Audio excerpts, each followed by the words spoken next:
Donc Marine Bardou, je suis adjointe à la mairie de Saint-Philibert depuis c'est le deuxième mandat. Sur l'environnement, le patrimoine, le tourisme. Voilà, donc, et puis donc on travaille en binôme avec Alain Lavacherie, je suis à mon troisième mandat. Récemment, tout juste à la retraite, après 40 ans en ostréiculture. Et donc motivé par la qualité des eaux, la défense du littoral et des professions liées à la mer. On est quand même une commune littorale. Oui, nous avant accueillons tout. des touristes, nous accueillons il y a des ostréiculteurs aussi, on a des professions en fait, voilà, qui sont liées à la mer, comme au métier de la mer, donc c'est quand même notre territoire en fait, ça définit quand même de base, donc voilà, c'est pour nous c'est une priorité que cette mer elle soit de la meilleure qualité possible, que ce soit pour l'été ou pour à l'année aussi pour les gens qui travaillent sur le littoral, quoi. Qui aime protège, et c'est un capital inestimable qu'il faut préserver, qu'il faut entretenir, qu'il faut comprendre et qu'il faut chouchouter. C'est notre patrimoine naturel. Mon premier objectif, bassement intéressé par ma profession de défendre la profession ostréicole, donc la qualité de l'eau, et pour moi le meilleur biais pour une commune littorale, c'était par le biais des eaux de baignade, que ça parlait à plus de monde.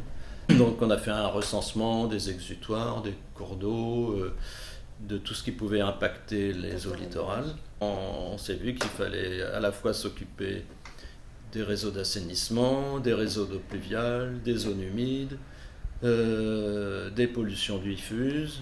On a donc mis au point aussi un plan de gestion des eaux de baignade, ce qui n'était pas demandé dans la réglementation, mais ça nous permettait de voir un peu en temps réel, enfin en temps raccourci, les effets d'une averse, d'un orage, d'une rupture de canalisation sur les eaux, avec des analyses et des réponses rapides aux résultats d'analyse.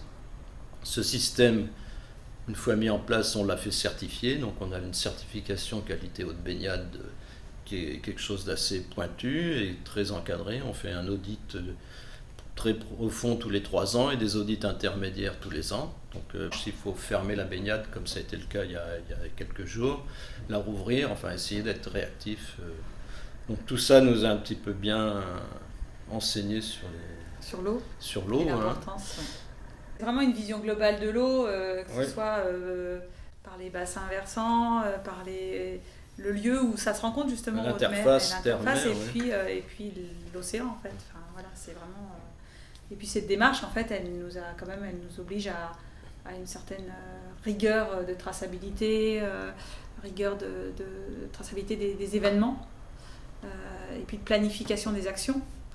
Donc je pense que ça nous a donné cette rigueur que maintenant est intégrée en fait dans notre fonctionnement, même dans les services de la commune. On voit bien ici. On sait les points qui sont, mais on en découvre toujours. Il faut être vigilant toujours, et voilà, c'est vraiment, c'est pas quelque chose qui est fait, c'est quelque chose qui est en mouvement, quoi.